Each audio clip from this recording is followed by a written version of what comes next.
déclare officiellement ouvert les travaux de l'atelier de formation des leaders locaux du Conseil national de la Maison des éleveurs en management et gestion des organisations.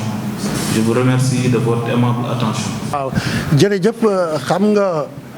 tey boo seetee ci àddina bi dafa bari ay difficultés comme réew mu mel ne Sénégal tey ku am problème rek problème boobu dana la impact kon nun war nañu jël suñu disposition waxtaan ak ñi nga xam ne ñoom la ñu àndal mais ñu defaral leen ay formation yu leen di yokk ci wàllu xam-xam wàllu gis-gis mais wàllu mën-mën seet aussi naka la ñuy war a taxawee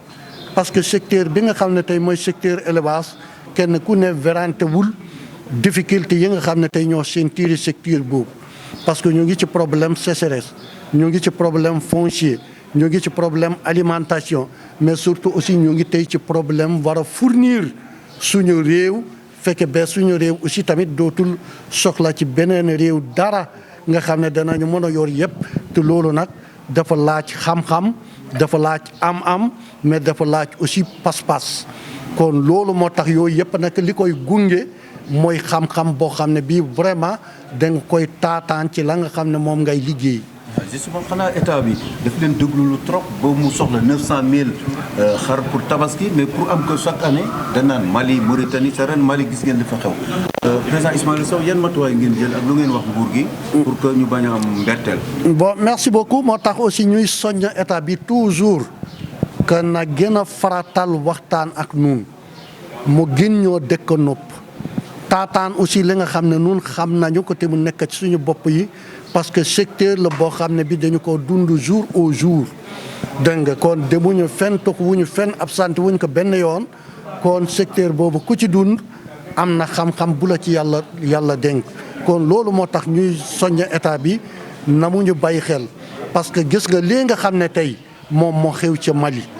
dégg nga su fekkoon te da nga am yaakaar ci Mali loolu dafay wàññeeku yeneen réew bi nga xam ne moom mooy Mauritanie ñuy xaar ci moom aussi ay jur pour compléter li nga yor yéenaa ngi dégg li nga xam ne moom la waa Algérie di wax ak moom la waa Maroc di wax dégg nga te ñooñu ñëpp bu ñu soxlaa ñooñu kon it bu boobaa bure moo fay nekk te bu boobaa it ñun ñooy sonn kon loolu moo tax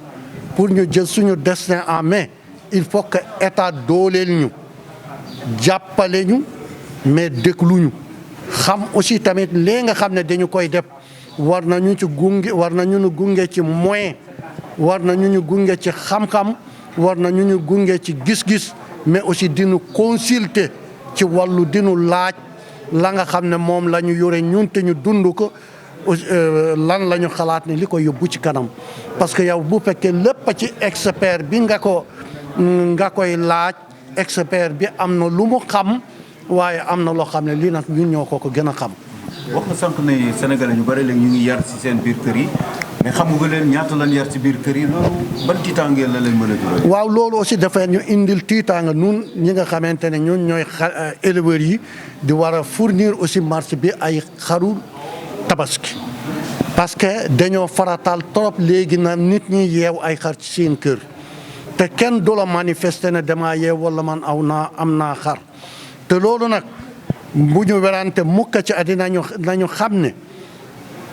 éleveurs yi dañuy leb ay banque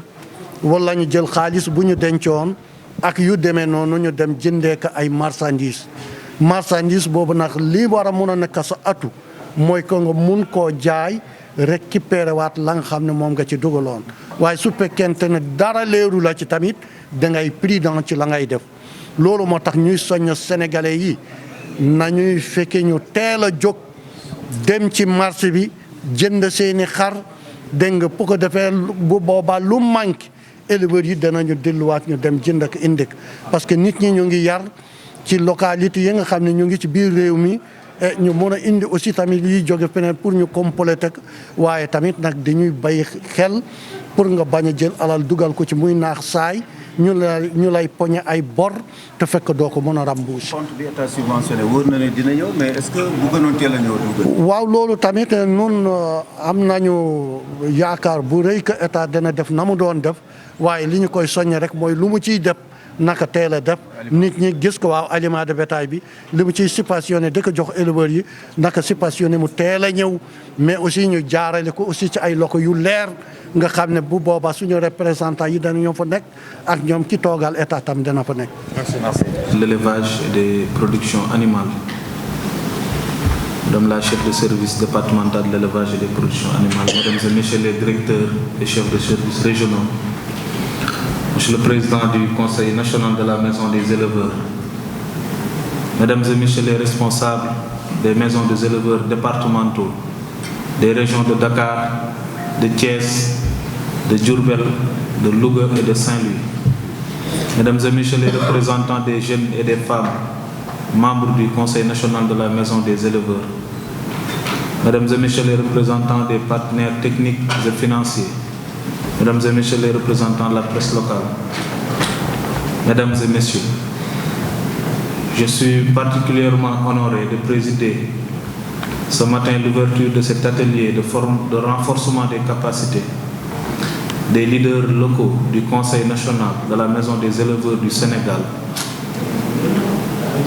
Je voudrais, à l'entame de mon propos, saluer cette initiative qui intervient dans un contexte où l'élevage joue un rôle essentiel dans notre économie et dans la sécurité alimentaire de nos populations. Cependant, comme souligné dans les termes de référence, des défis importants subsistent dans ce secteur, notamment en matière de gouvernance, de structuration et de renforcement du leadership, en particulier chez les jeunes et les femmes. C'est pourquoi cet atelier revêt une importance capitale. Il permet non seulement de renforcer vos compétences en gestion et en leadership, mais aussi et surtout de favoriser le partage d'expériences et l'émergence d'une nouvelle génération de leaders mieux préparés à faire face aux défis contemporains. Je me réjouis également de l'intégration des réflexions sur la protection sociale des éleveurs, qui constitue aujourd'hui un enjeu majeur pour améliorer les conditions de vie et renforcer leur résilience face aux chocs extérieurs. Mesdames et messieurs, chers participants, je vous invite à tirer pleinement profit de cette formation, à participer activement aux échanges et à mettre en pratique les connaissances acquises au service de vos organisations et de vos communautés respectives. Je réaffirme l'engagement de l'État du Sénégal à accompagner toutes les initiatives visant la modernisation et la professionnalisation du secteur de l'élevage. Enfin, je demeure convaincu qu'au regard de la qualité des thèmes choisis et des profils réunis durant ces 2 journées de formation et de renforcement de capacités, toutes les parties prenantes, en particulier les leaders locaux du Conseil national de la Maison des éleveurs, en sortiront plus aptes et mieux outillés pour relever tous les défis de développement de ce secteur incontournable pour le développement durable de notre pays. Sur ce, je déclare officiellement ouvert les travaux de l'atelier de formation des leaders locaux du Conseil national de la Maison des éleveurs en management et gestion des organisations. Je vous remercie de votre aimable attention.